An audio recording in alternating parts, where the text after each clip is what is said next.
So my name is Kay Rand. I am a consultant to Central Maine Power. My company is Bernstein True Government Solutions in Augusta. It's good to see local government in action. I used to be the lobbyist for Maine Municipal Association back in the late 70s and the 80s, and Bonnie Post put me through my paces, I can tell you. As a baby lobbyist, she was a legislator who knew what, she was very smart legislator, represented this area very well. So I want to talk to you about smart meters. I'm not an electrical engineer, so if there are any of you who have technical questions I don't know, I will get the answer and get back to you right away, although I think I've got the bases pretty well covered, having done these briefings for a number of areas, a number of towns. But I thank the Selectmen for the opportunity. So I'm just going to quickly go through the PowerPoint, and then we can, but feel free to interrupt, ask me any questions as they occur to you as we go through the PowerPoint. Smart meters is part of a system called the Advanced Metering Infrastructure System. The smart meter is just the replacement for the electromagnetic meter that's on your house. It does the very same, reports the identical thing that the electromagnetic meter does. It just doesn't need to be read manually. It transmits the information using digital technology. And it's part of a system that records customer consumption hourly or more frequently and provides for daily or more frequent transmittal of measurements over a communications network to a central collection point. That network is probably already being installed in the Rockland service area, and there's a picture of what the network looks like later on in the PowerPoint. You know, if we think about it, packages get delivered through UPS or FedEx at ground speed, but customers can track where that package is using the internet. So we have information about where that package is instantaneously. Power is delivered to customers at light speed, but the information moves at ground speed, and customers are really asking for more information about their electrical usage instantaneously. And it's federal state policy to get utilities and the electrical grid into the 21st century. Utilities are really playing catch up. 20 million smart meters are probably in service throughout the country right now, and it's federal policy to have 60 million in service within the next few years. And I just want to talk briefly about what that federal policy is. I'm on the sheet that says keep pace with expectations. In 2007, the federal government passed the Energy Independence and Security Act, and that act created the policy to support the modernization of the nation's electrical transmission and distribution system, and to achieve the following, which together characterize a smart grid. A lot of things have been written about a smart grid, particularly in the business that I'm in. It gets confusing what people mean by smart grid. But no matter what people mean by smart grid, the smart meter is the fundamental piece, most integral piece of the smart grid. So it's federal policy. The Public Utilities Commission actually approved an order directing CMP to study the implementation of smart meters in 2009.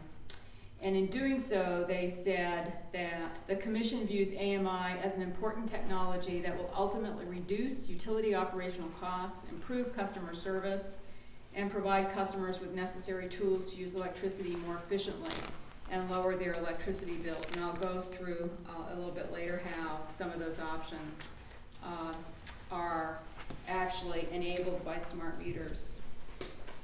The legislature enacted in 2010 the Maine Smart Grid Policy, again promoting the policy of the state to promote in a timely and responsible manner the development, implementation, availability, and use of smart grid functions and associated infrastructure, technology, and applications. So although the actual Installation of smart meters began in September 2010, September 2010. It has been, it was pursuant to public policy that was deliberated and enacted as early as 2009 at the federal level and 2009 in front of the PUC and 2010 by the state.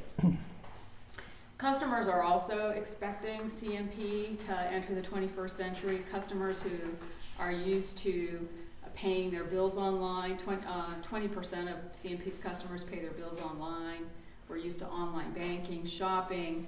I think we know that customers also expect their electricity provider to be able to provide more readily available information than that monthly bill that you get from CMP.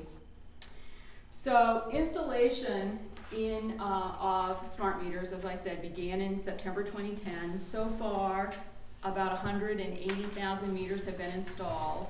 CMP has 610,000 meters to install, and it's going to take 18 months to complete the installation. CMP is scheduled to begin installation in the Rockland service area as early as right after Memorial Day, as early as June 1st. Does that include here, Alshead? Yes. Specifically? Yes. Or is Alshead scheduled?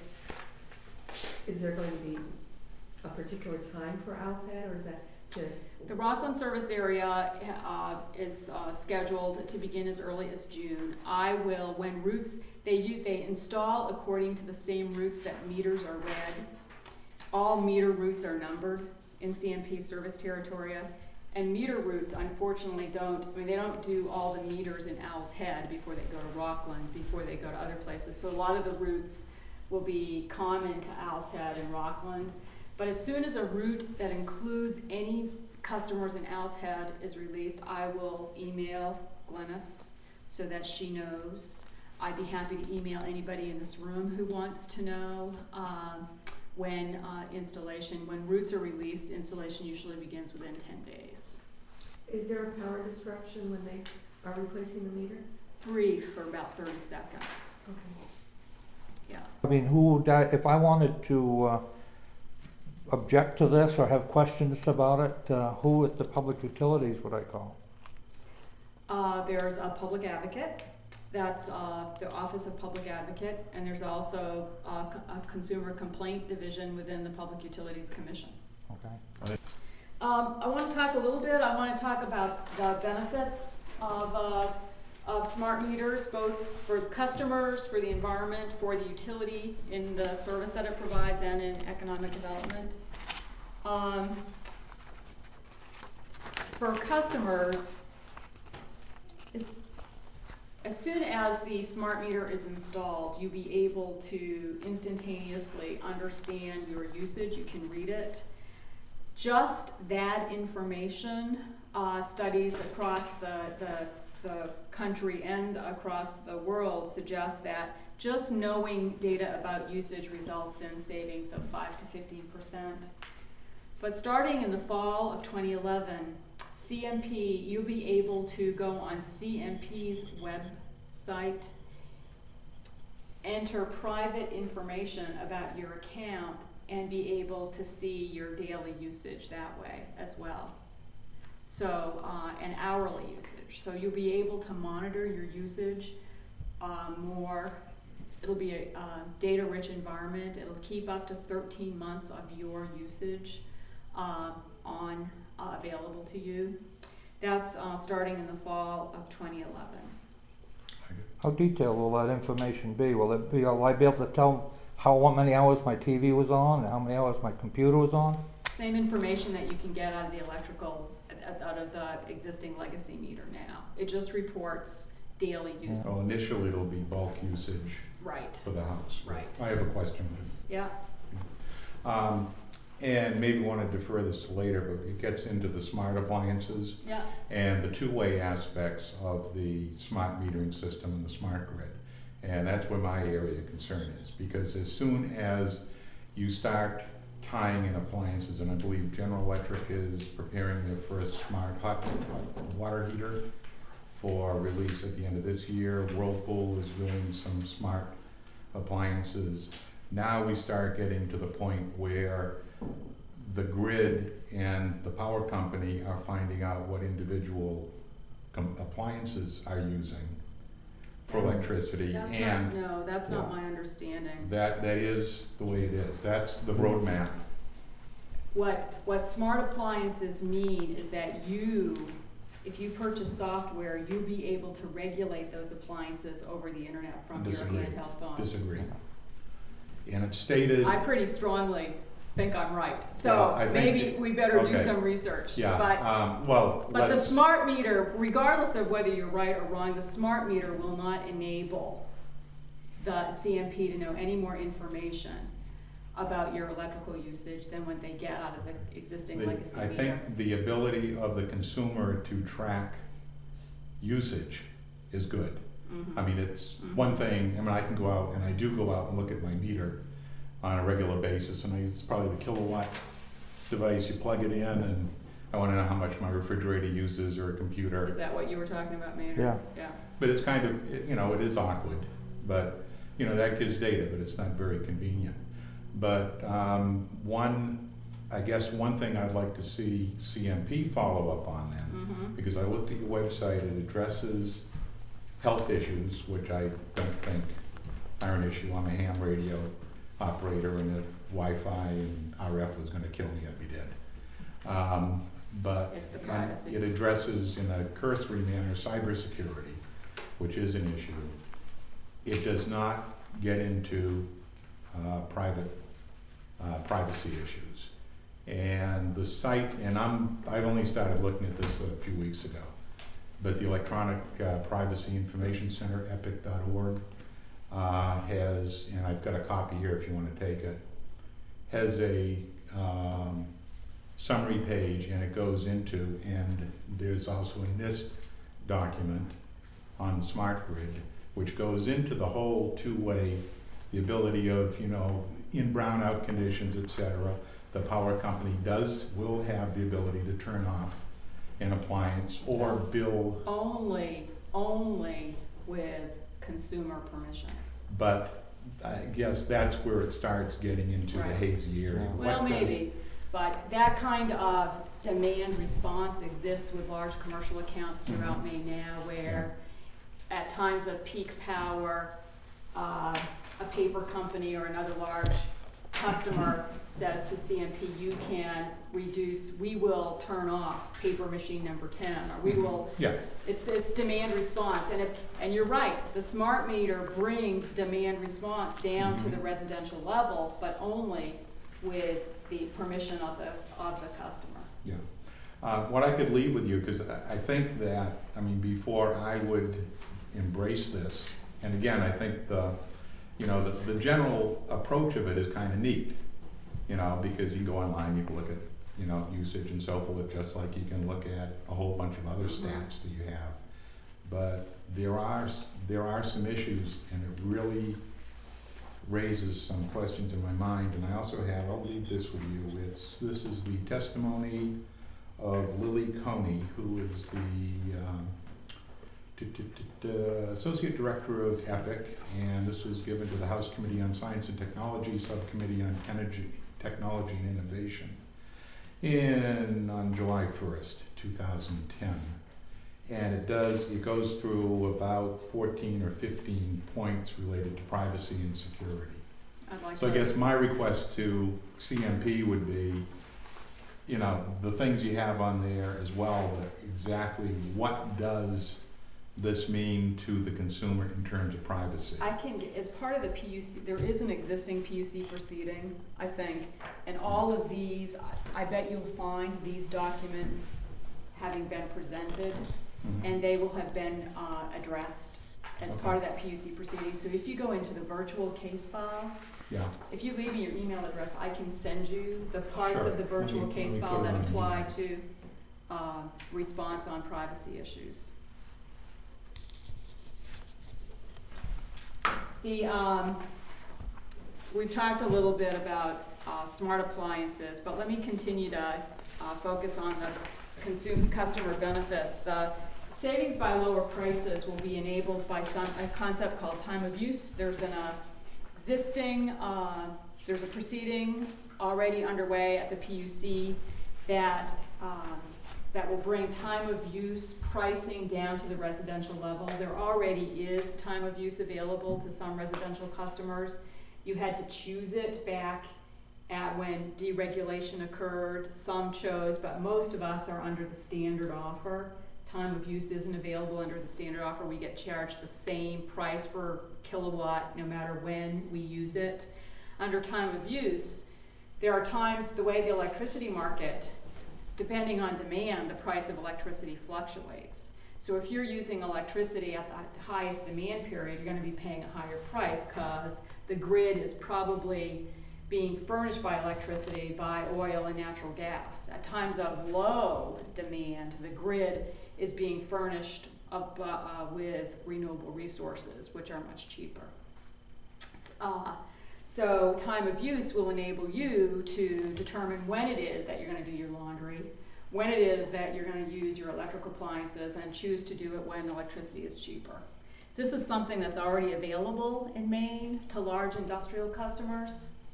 So what the smart meter does is bring the ability to manage your electrical use down to the residential customer.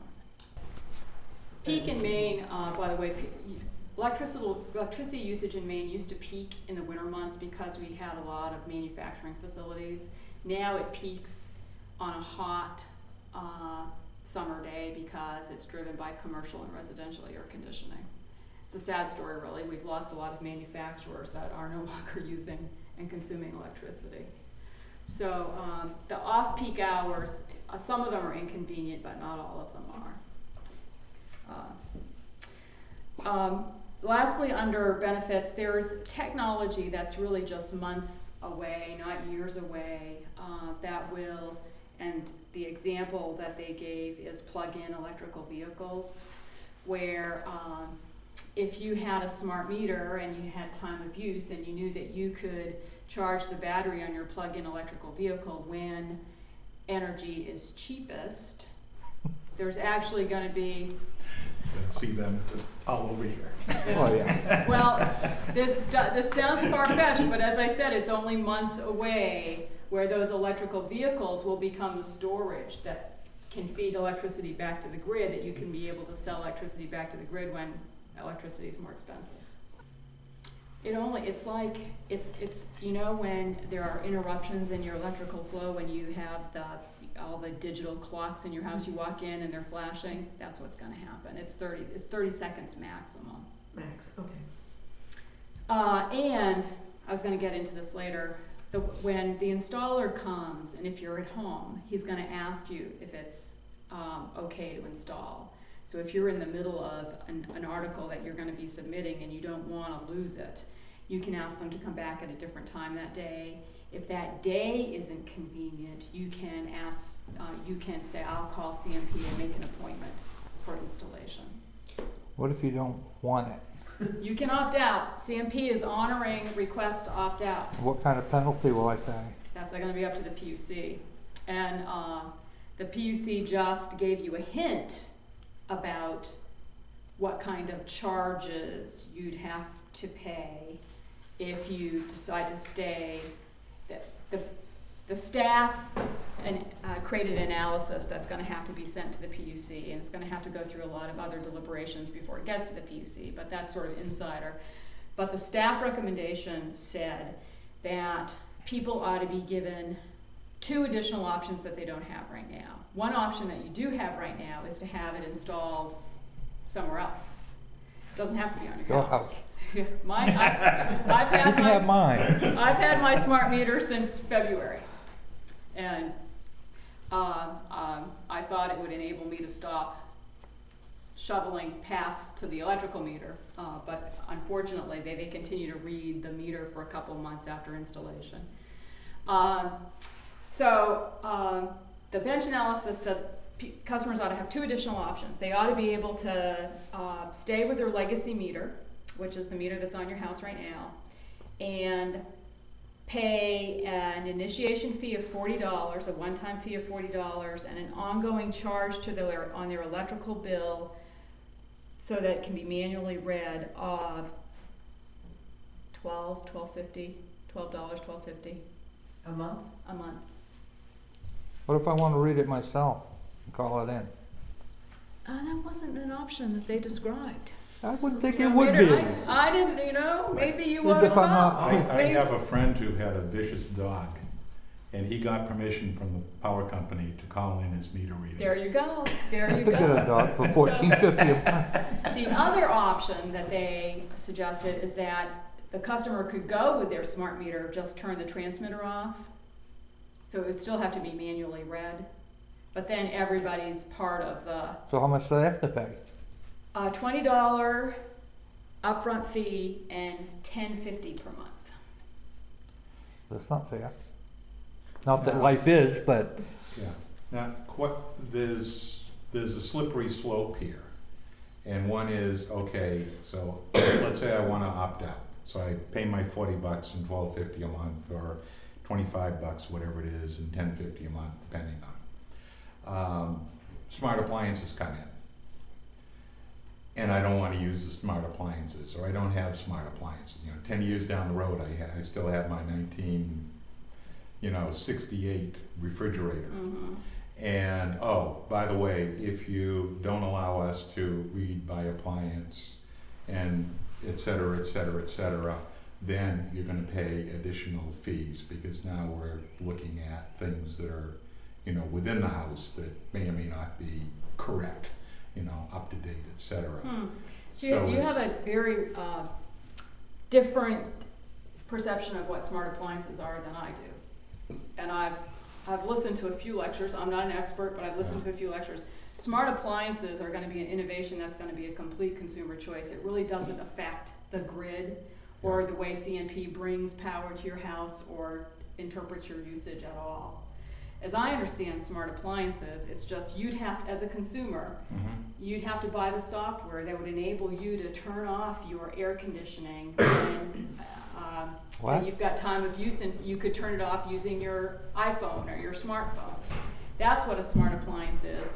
Or they're going to be smart appliances that could actually be programmed to turn off when electricity is at its peak price.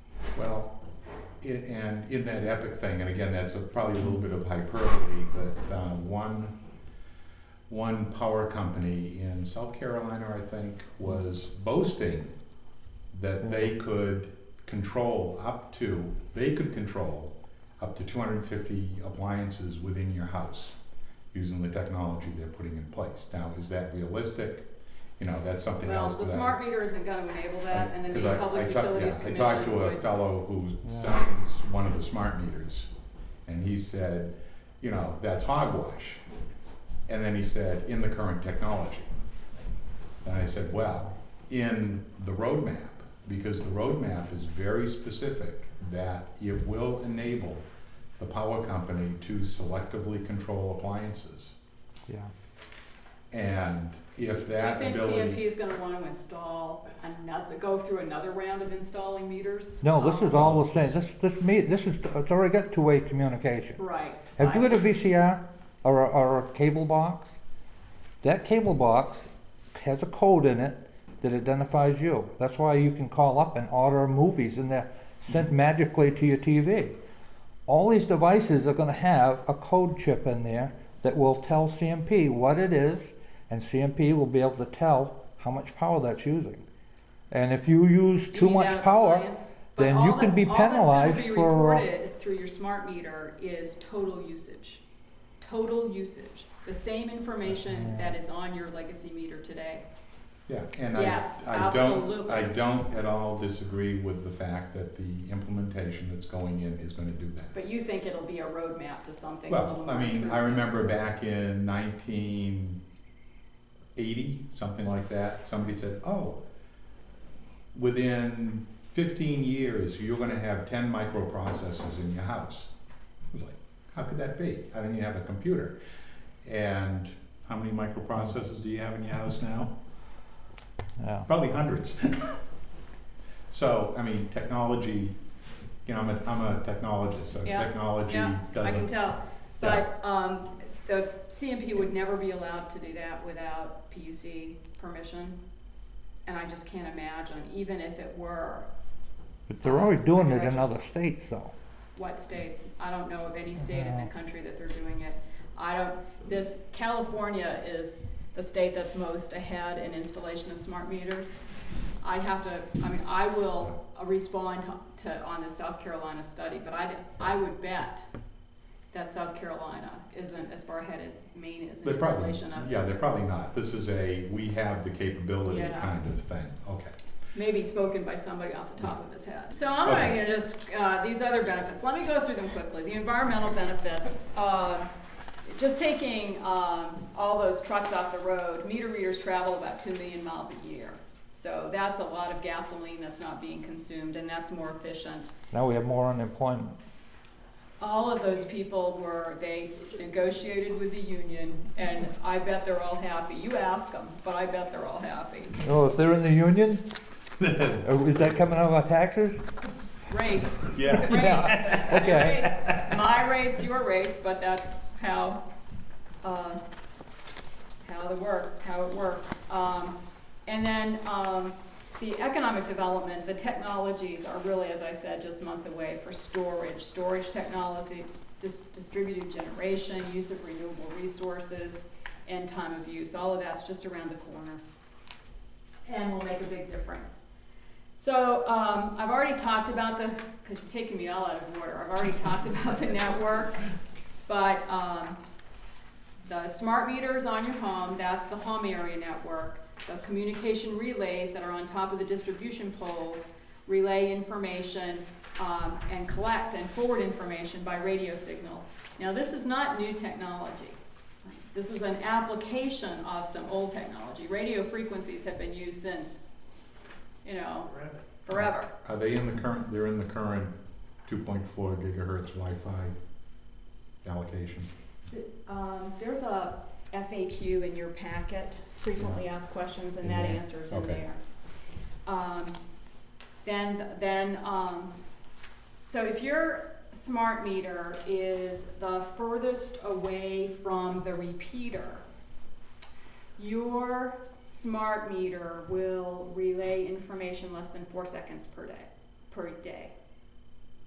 What was that again? If your smart meter is the furthest away from the repeater, Yeah. then your smart meter will be transmitting less than 4 seconds per day. Okay. How many times a day?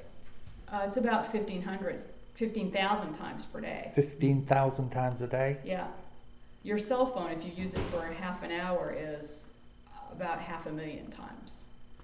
So, just by way of comparison. Okay. If you are the closest to the repeater, then you're going to be collecting all that information from all the other towns, all the other houses in your neighborhood. So your smart meter will be transmitting about 45 seconds per day, less than 45 seconds per day. Do you pay for that power? It's added on that bill. So when the wreaths are released in West Bath, I will notify Glennis. And as I said, the installer will knock on the door, politely ask if installation can proceed, and they'll come back if later in the day, if it's not convenient at that particular time.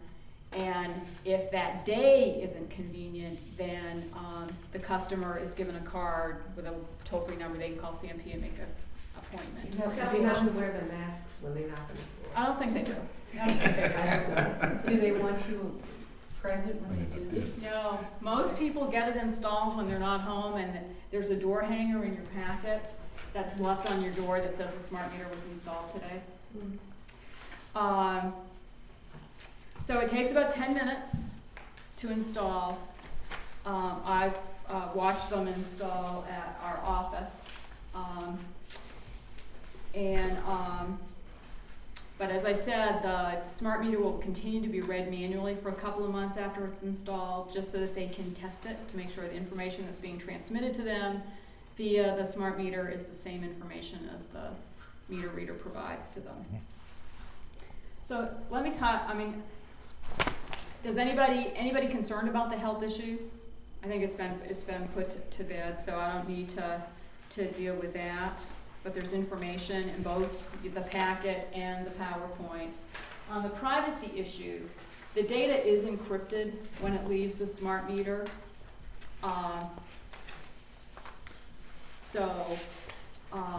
Your privacy is secured, and CMP is used to operating in a cyber secure environment. Information about transmission and the electrical grid is called critical energy infrastructure information, and it is highly protected by FERC. So whatever CMP does in providing information about how the grid operates, where it's is highly protected information that they're already used to protecting via the internet. And then your packet includes additional information about the conclusions of the World Health Organization and other people who have looked at the health issue.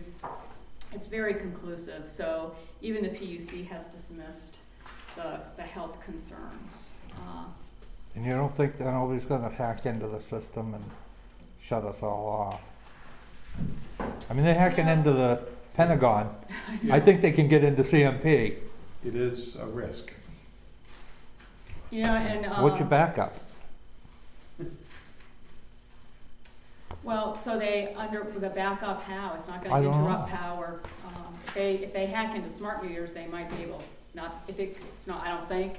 I mean, CMP's protection plan had to be approved by FERC, so it is not. I don't know them. It's Federal Energy Regulatory Commission. So it's gone through a lot of layers that banks don't need to go through, and for instance, other users of sensitive information don't have to go through. So it's more protected than those. But I don't think anybody can guarantee that a hacker couldn't get, but it's not gonna interrupt supply of electricity. It's not gonna shut anything down except CMP's collection of data about your electrical Well, if the usage. system were hacked, it wouldn't be my power goes out, it Right. would be the grid comes down with a crash. Yeah, everybody's out. UFOs. But it doesn't, having the name, Right, yeah. having the name or If the, there's something to hack, somebody will try to hack it. That's- having federal attached to something doesn't give me the peace of mind it used to. It's, it's just the opposite. Yeah, it's regulators, and that's what it boils down to. And regulators are regulators. They are not technical people. They are generally political and don't have a clue. Yeah. And how is CMP gonna recoup the cost of all these smart meters? I know we're gonna have to pay Well, for it. half of it is paid for by federal stimulus dollars, and the other half is paid for through efficiencies. Both of them are your money. Yeah, well, you know, it's your money that keeps the grocery store going too. Yeah, I know, but I Isn't choose it to funny how spend money that. circulates in the Well, economy? I choose to spend that money. I don't choose to have the federal government spending my money for me. No, I was just wondering if we're gonna get hit with another increase after all these smart meters get put in. Not for smart meters, no. The PUC, I mean, CMP has got a rate proceeding, and rates may go up if the PUC approves it, but not because of smart meters. The PUC proceeding dealing with smart meters said that it's over a 20-year period. The costs are amortized over a 20-year period, and they're going to be paid for through stimulus and through the efficiencies that CMP is going to realize. CMP agreed to that, and the PUC is going to hold them to that agreement. Any more questions about smart meters? Yeah. This has Are we gonna be, the appliances, the smart appliances, we're not gonna be forced to use them? absolutely not. Absolutely not. Absolutely not. There will always be options of other kinds of appliances. Certainly for the next 10 years, if not longer. I mean, I don't know what the market in technology advancements, I mean, 10 years ago, not everybody had a computer in their home, so who knows what evolution of technology is gonna create in terms of consumer demand, but that's a new question. I've never heard that smart meters will enable the utility to tell you they have to use smart appliances. Probably not have to, but you could be penalized if you can't determine if a dryer is working off hours, off peak. You know, I've been through some PUC proceedings around demand response for the ski industry, and the PUC is very reluctant to let the utility interfere with those corporate choices. So all the demand response that exists right now, there are a lot of demand response agreements that CMP has with commercial accounts. They're all voluntary. And they say, at peak price, you can call us and we'll reduce our demand voluntarily. Mhm. And you can actually count on that. It's a contract. Yeah. And that's what demand response is all about. And smart meters will enable demand response for CMP to make that kind of contract with residential customers who want to enter into one. But you guys are cynical and think that it's going to become mandatory. I used to work with when CMP had the buyback program. They bought the savings for 1 cent per kWh. Yeah. Is that the old program where the kilowatt savings time, what was that, the alarm clock used to be regulated on television? Yeah. I was the first person in the state of Maine to commercially use that program, and I changed over a lot of places. I actually trained Central Maine Power's field reps. They hired me to train them, and then they used that information to start their own company to put me out of business. Oh no! Yeah. Oh no! Go figure. Does that company still exist? Probably. Well, last I knew, when they canceled the program, which I used for about 8 years, Angus King was one of my biggest competitors, and he had worked a new deal with the paper mills. And then Central Maine Power decided to come up with their own, which I really can't see. I mean, that should have been a conflict of interest, but the PUC, who we love and trust, let them do it. Let them start a separate company to put me out of business. Isn't the free market a wonderful thing? It is when it's really free. But my cynicism comes from experience. Yeah, well, I couldn't afford to play with those. We've all got some sad stories. They got more money than I did, so I just couldn't compete with them. Well, I really had fun and appreciate your coming. And You did a great job. Yeah. Thank Imagine you. if there were I 30 did of have us fun. in the room. I had to call in recruits. In fact, Steve Daniels is over in Rockland doing a briefing. I'd had to call him. Say, I need some help. You want some more places to do your presentation? We're offering them to every town in CMP service territory. How about private groups? Sure. I'll say 40, 50 people. Sure, yeah. Okay. I'm going to send Steve Daniels, though. I'm never coming back. I would probably be mild. I am mild. I'm a good guy. I'm just very. I don't like having anybody tell me I have to do this, and not only that, we're going to charge you. No. And I don't like say, oh, you can opt out, but we're going to make it so financially prohibitive that you won't be able to opt out. Carrot and stick. See, that's wrong. But It's your wrong. no. This is the US You of wouldn't A. want your choices to have to be picked up by other ratepayers. You can make your individual choice, but you're going to have to pay the costs that are associated with it. I, as another ratepayer, don't want to have to pay for the choices you make. That's not right. But you don't mind making me pay for your choice to use smart meter. I don't have any choice. I know Central Maine Power is going to use the money they save, and they're going to sell it to new customers. That's where the smart comes from. Yeah. They're not trying to save. They're not trying to. Next time there's a rate proceeding in front of the PUC, I'll have you come. You know they're not trying to save. I mean, that's what I was doing when I was converting businesses to high efficiency lighting. Oh, they're not trying. They were buying they're not trying to conserve. They were buying the savings for trying to 1 be cent, more and they were efficient. selling it for 10. Good night. Yeah, good night. You're not leaving me here with these guys, are you? Oh, we're out of here. And you can read my email. I will. Oh, no. Did you leave it on? Yeah.